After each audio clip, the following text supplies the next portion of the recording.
The reading's taken from Luke chapter 16, verses 1 to 13. He said to his disciples, "There was a rich man who had a steward, and he received complaints that this man was squandering his property. So he sent for him and said, 'What is this I hear about you? Produce your accounts, for you are no longer fit to manage my household.'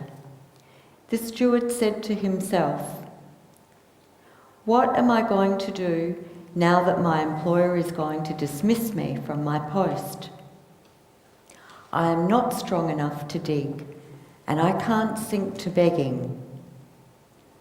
I know what I must do to make sure that when I am dismissed, there will be people who will welcome me into their homes.' So he sent for each one of his master's debtors. To the first, he said, 'How much do you owe my master?' He replied, 100 jars of olive oil. Then he said, 'Here is your account. Sit down and make it 50, and be quick about it.' Then he said, 'And you, how much do you owe?' He said, 100 measures of wheat, and was told, 'Here is your account. Make it 80. Now the master applauded this rascally steward for acting so astutely. For in dealing with their own kind, the children of this world are considerably more astute than the children of light. So I say to you, use your worldly wealth to win friends for yourselves, so that when money is a thing of the past, you may be received into an eternal home. Anyone who can be trusted in small matters can be trusted also in great. And anyone who is dishonest in small matters is dishonest also in the great. If then you have not proved trustworthy with the wealth of this world, who will trust you with the wealth that is real? And if you have proved untrustworthy with what belongs to another, who will give you anything of your own? No servant can serve two masters, for a servant will either hate the one and love the other, or be devoted to the one and despise the other. You cannot serve God and wealth. To thine own self be true. Shakespeare. Hamlet. On the face of it, a worthy sentiment. To thine own self be true. My father wrote in a book that he gave me when I was ordained. Yet if one goes back to the source of those words, Polonius's advice to his son Laertes, one has to ask, what kind of self was he proposing that Laertes be true to? He goes on to say, neither a borrower nor a lender be. Give every man thy ear and few thy voice. Take each man's censure, but reserve thy judgment. The self here is a worldly, wise, self-centred self which doesn't allow one to be touched by the needs and concerns of others. And so, friends, the question is for us, what kind of self would we be true to? I want to suggest a word that's helpful for us in our day and age, a word that's quite often used today. It's the word integrity. Integrity is where what we say, what we believe and how we act and how our attitudes, our inner attitudes are displayed, how they shine through. Integrity is being true to oneself. Now, I once had to testify in court. I was flown from Adelaide to Sydney to the Downing Centre. I hadn't done this before, and I had to testify against someone whom I'd employed. And when I was at the Chapel by the Sea or the Bondi Beach Parish Mission, I'd employed someone who would be our accountant. Except that he ended up embezzling us. I won't go into how much. And there in court, the defence gave me a really hard time defending this embezzler, mind you. And he tried to paint me as an unworthy witness because they'd found one thing that I'd completely forgotten about. There'd been some check somewhere or not that I had not properly authorised. You trust you sometimes, well, I'd learnt that lesson. And the Defence Counsel was so skillful at putting me that down that I began to feel a fraud and unworthy. I felt a worm myself until the magistrate intervened and told the Defence Counsel to desist and said, "Mr. Barker's integrity is not in question." What relief. But there are times when we may wonder who we really are. Our integrity is not clear to us. And there's the question of whether we are the same person in all fields of life. Now, it's true that we play different roles in life, that play a role at home with our spouses, our wives, husbands, family and friends. And then in a workplace, let's say if it's an education, you might operate a little differently as a teacher, but there's still that underlying question, are you really the same person in all fields of life? Can you separate the private person from the public figure? Can you have a different morality for each? Now, I'm not talking about different personalities here, but do you remember Bill Clinton, probably the most popular American president ever, but when his personal relationship with the White House intern was in question, he got caught in a lie. Or another American, John D. Rockefeller. He was an upstanding, well-known Presbyterian. He was church-going, generous, a devout family man, and loved his dogs. Yet, his business ethics were atrocious because he was the ultimate in the exploitation of workers and the greed that goes with massive wealth. And the United States had to make laws to break up Standard Oil forever. There we saw a person who kept his two worlds separate, the private and the public. Friends, you can't separate the two because that's what integrity is, as in today's gospel. An interesting story, parable that Jesus tells. There's always something a bit odd, strange about parables, and certainly the ones that Jesus told. I mean, it's a story about a squandering, maybe an embezzling. No, I don't think he was embezzling, but he was a squandering manager. He's called to account. His job's on the line.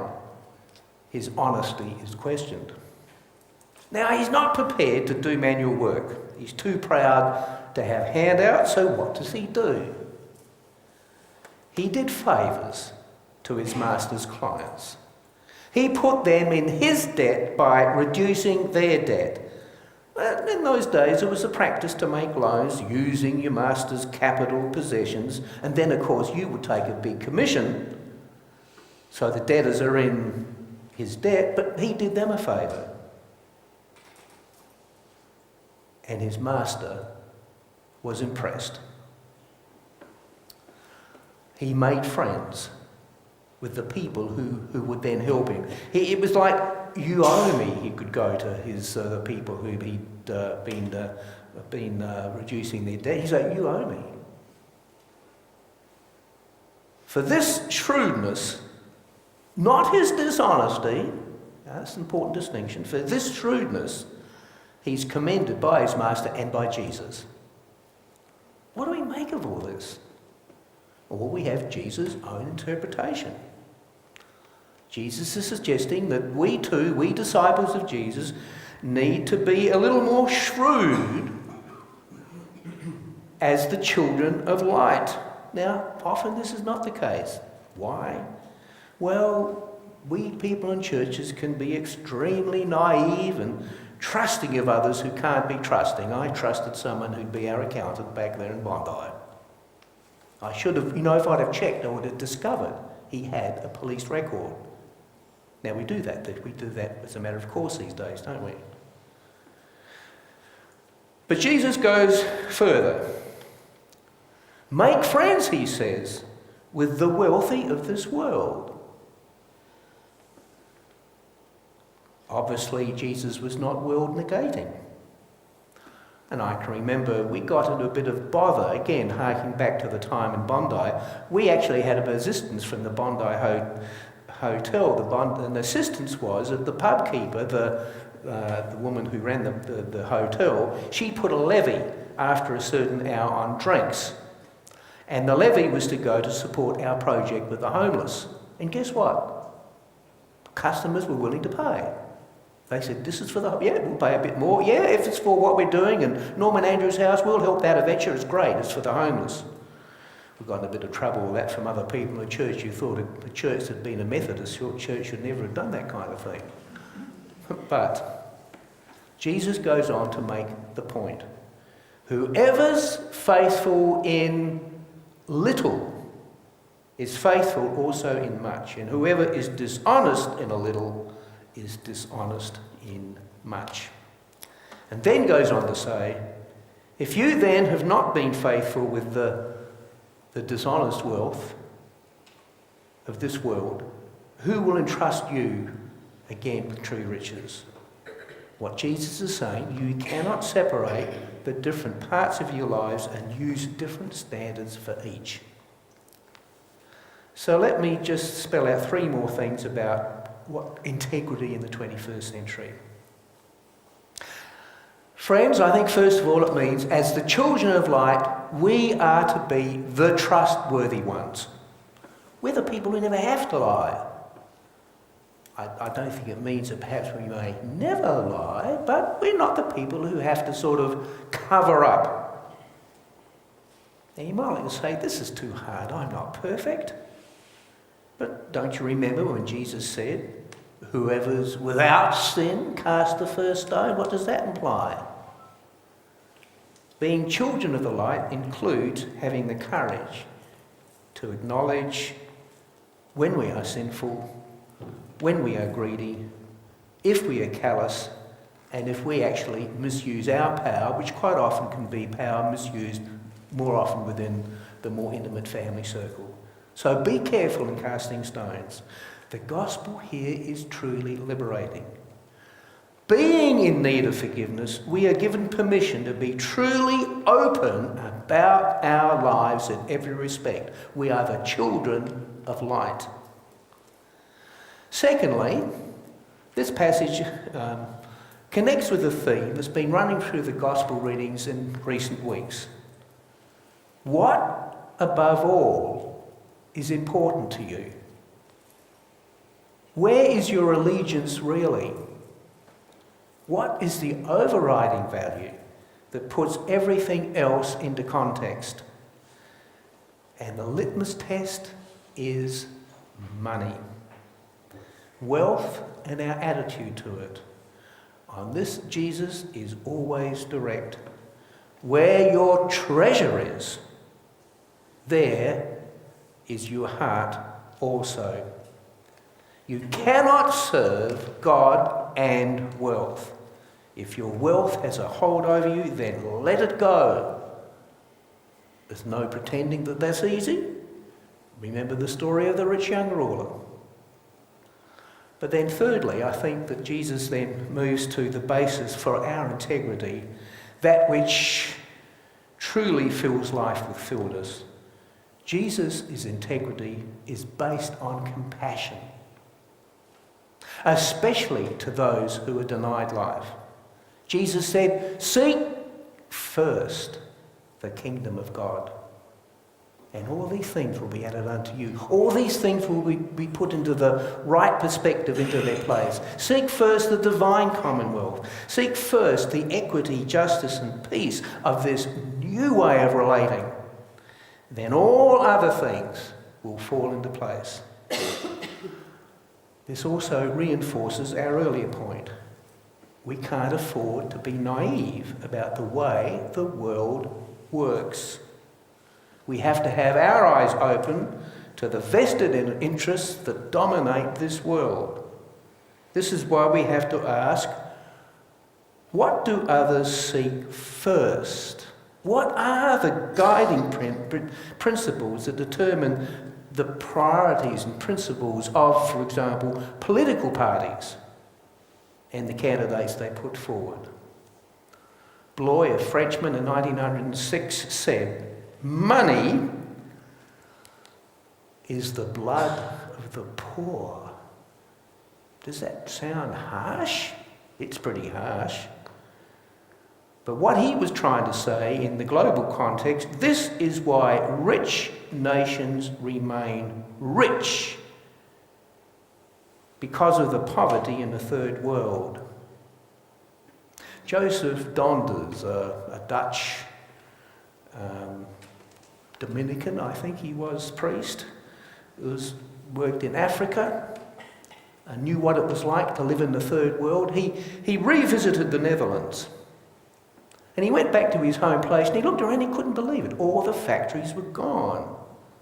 This was once a poor area that he was acquainted with. There had been textile workers. Yes, they'd had abysmal wages and workhouses and bleak. And of course the owners never lived there. They always lived out of town.